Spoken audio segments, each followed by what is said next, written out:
ہوتا ہے۔ حضرت عمر بن عبدالعزیز رحمۃ اللہ علیہ تابعی گزرے ہیں اور بہت زبردست خلیفہ گزرے ہیں، بڑے نیک خلیفہ گزرے ہیں۔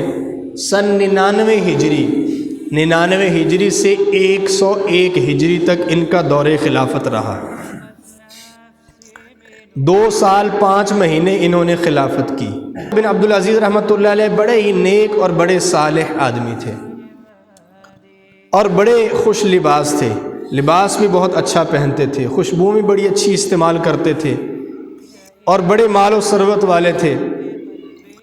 ولید بن عبد الملک نے ان کو مدینہ کا حکمران بنایا تھا۔ 21 سال یہ مصر کے گورنر رہے، بعض کتابوں میں آتا ہے۔ تو جب مدینہ کا گورنر بنایا تو انہوں نے اس شرط کے ساتھ یہ گورنری قبول کی کہ میں کسی پر ظلم و ستم نہیں کروں گا۔ جب مدینہ میں گئے تو وہاں کے فقہا کو، اکابر کو بلایا اور ان سے عرض کی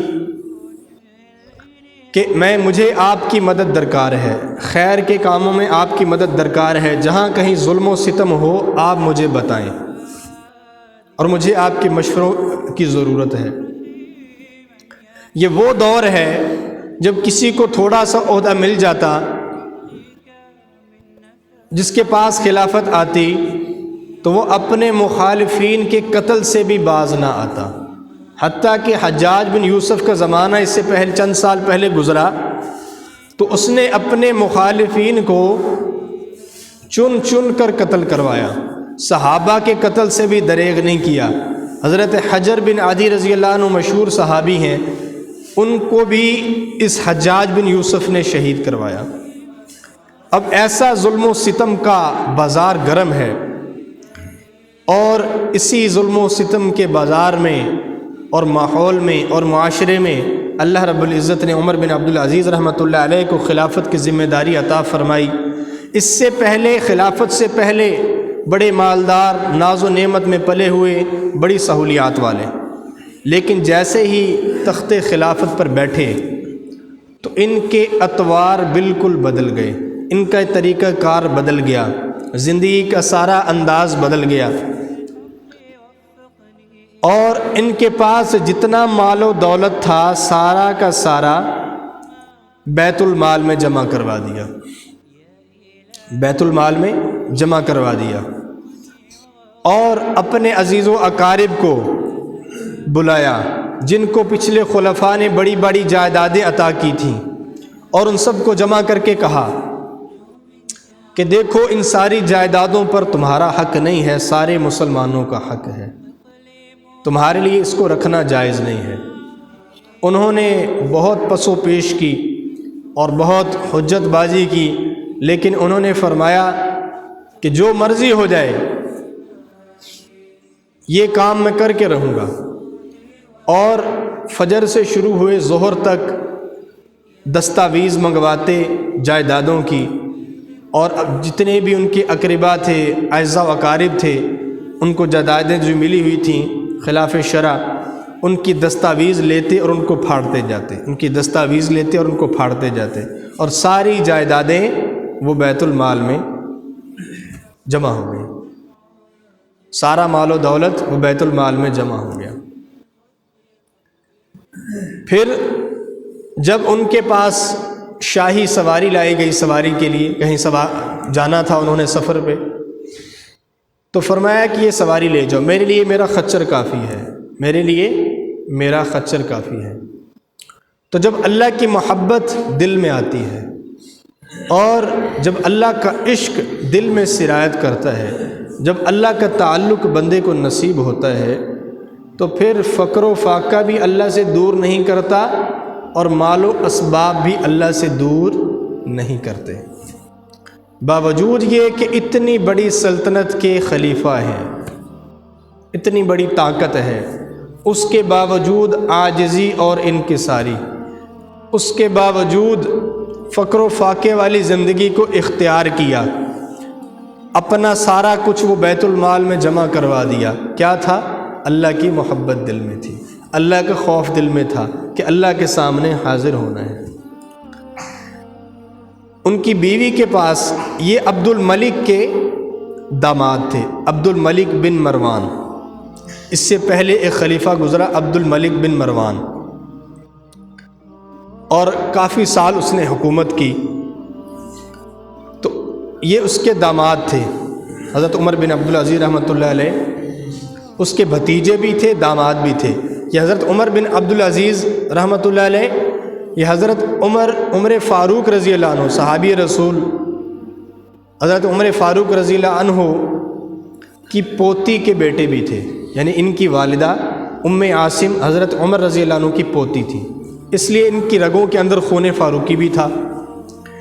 جب یہ تخت خلافت پر بیٹھنے لگے تو کچھ لوگوں نے کہا بھی کہ ان کی رگوں میں خون فاروقی ہے، کہیں ایسا نہ ہو کہ یہ سارے نظام کو ہی بدل دیں۔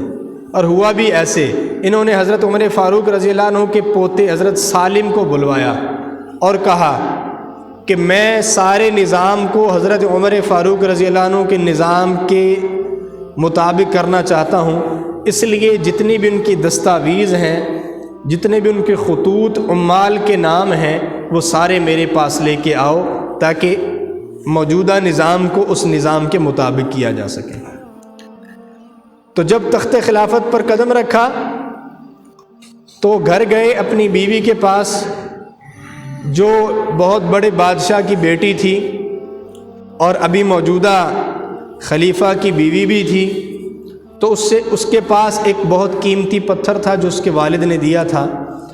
تو بیوی سے کہا کہ یا تو یہ پتھر رکھو اپنے پاس یا مجھے رکھو، اگر یہ پتھر تمہارے پاس رہے گا تو تم میرے گھر میں نہیں رہ سکتی۔ وہ فرما بردار بیوی تھی، فوراً اس کو بیت المال میں جمع کروا دیا، کیونکہ سارا مال و دولت، ساز و سامان جو ان کے پاس تھا، سارا تو بیت المال سے انہوں نے لیا ہوا تھا۔ ایک مرتبہ بیت المال کے کچھ سیب آئے، تو ان کے ایک چھوٹا سا بچہ تھا حضرت عمر بن عبدالعزیز رحمہ اللہ کا، تو اس نے بیت المال کے سیبوں میں سے ایک سیب لے لیا، تو فوراً سیب اس سے چھینا اور وہاں رکھ دیا۔ یہ بچہ رونے لگا، گھر ماں کے پاس گیا، ماں کو سارا قصہ سنایا۔ اس کی ماں نے بازار سے سیب منگوا کر دیے۔ حضرت عمر بن عبدالعزیز رحمۃ اللہ علیہ جب گھر تشریف لائے، سیبوں کی خوشبو آئی، تو بیوی سے پوچھا کہیں سرکاری سیب تو نہیں لے آئی؟ تو اس نے بتایا کہ میں نے بازار سے منگوائے ہیں۔ تو فرمانے لگے اللہ کی قسم، میں نے اس سے نہیں بلکہ اپنے دل سے یہ چھینا ہے، اور میں یہ نہیں چاہتا کہ میں بیت المال کے سیبوں کی وجہ سے اللہ کے سامنے برباد ہو جاؤں۔ نیکی اور تقوی کا معیار ان کے ہاں کتنا زیادہ بلند تھا۔ آج میں اور آپ ذرا دیکھیں کہ ہمیں کو تھوڑا سا عہدہ مل جائے اور ہمارے پاس کو تھوڑا بہت مال و دولت آ جائے تو کس طرح اس کو بے دریغ خرچ کرتے ہیں۔ سب سے پہلے تو ہمیں یہی ہوش نہیں ہوتی کہ یہ مال کہاں سے آ رہا ہے، جائز ہے یا ناجائز ہے۔ یہ جو چوری کا پانی میں لگا رہا ہوں، یہ سارا کا سارا اناج میں اپنے لیے حرام کر رہا ہوں، اپنے بچوں کو یہ کھلاؤں گا تو وہ کیا گل کھلائیں گے، ان کو حرام کھلاؤں گا تو کہاں سے فرما بردار ہوں گے۔ کبھی یہ نہیں سوچا، جو آدمی ملازم ہے اس نے کبھی یہ نہیں سوچا کہ یہ میری ملازمت یہ حق حلال کی ہے یا اس سے جو آمدن لے رہا ہوں وہ حرام کے زمرے میں آتی ہے۔ کہیں دھوکہ تو نہیں، کہیں رشوت تو نہیں، تاجر یہ سوچے ملاوٹ تو نہیں، عیب کو چھپایا تو نہیں، یعنی جیسے مال آ رہا کوئی پرواہ نہیں، جس طرح خرچ ہو رہا کوئی پرواہ نہیں۔ اور حرام کا مال جس طرح آتا ہے خرچ بھی ویسے ہی ہوتا ہے، حرام کاموں کے اندر خرچ ہوتا ہے، ناجائز کاموں کے اندر خرچ ہوتا ہے۔ اور جب ملک الموت بندے کی جان نکالنے کے لیے آتا ہے تو پھر حقیقت کی آنکھیں کھلتی ہیں کہ دنیا میں کیا کچھ کرتا رہا۔ تو حضرت عمر بن عبدالعزیز رحمۃ اللہ علیہ باوجود یہ کہ خلیفہ تھے اتنی احتیاط سے کام لیتے تھے۔ ان کا نوکر آ گیا، جی جو شاہی استبل ہے اس میں جو گھوڑے ہیں ان کے اناج کا بندوبست کرنا ہے، اس کے لیے بیت المال میں سے کچھ رقم کی منظوری دی جائے۔ تو ارشاد فرمائے وہ سارے شاہی گھوڑوں کو بیچ کر بیت المال میں اس کی قیمت جمع کرا دو، میرے لیے میرا خچر ہی کافی ہے۔ اور جب مرض الوفات میں تھے فوت ہونے لگے تو کپڑے میلے کچیلے تھے.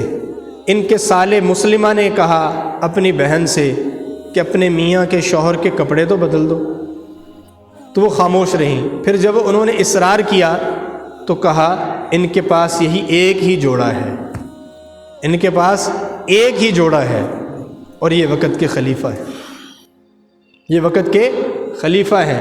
لیکن میرے بھائیوں، دل میں جب بات پیوست ہو جاتی ہے، دل میں جب اس دنیا کی حقیقت اتر جاتی ہے، کل من علیہا فان، کہ ہر چیز برباد ہو جانے والی ہے، تو پھر وہ دنیا کے گارے مٹی کے مکانات اور دنیا کی عارضی وجاہت اور عزت کے پیچھے نہیں دوڑتا، اور پھر ان چیزوں کے لیے اپنا ایمان برباد نہیں کرتا.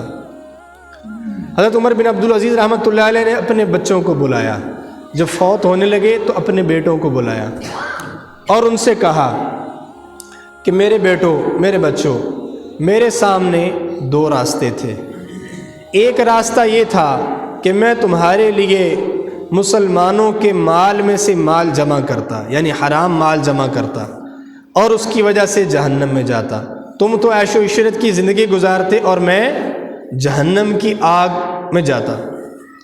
دوسرا راستہ یہ تھا جو میں نے اختیار کیا کہ میں نے تمہیں حلال کا لقمہ کھلایا، میں نے مسلمانوں کے مال کو اپنا مال نہیں سمجھا، ان کے حقوق ان تک پہنچائے، اور اس کی وجہ سے اللہ جل شانہ سے امید ہے اللہ مجھے جنت عطا فرمائے گا، اور میں تمہیں اللہ جل شانہ کے سپرد کرتا ہوں.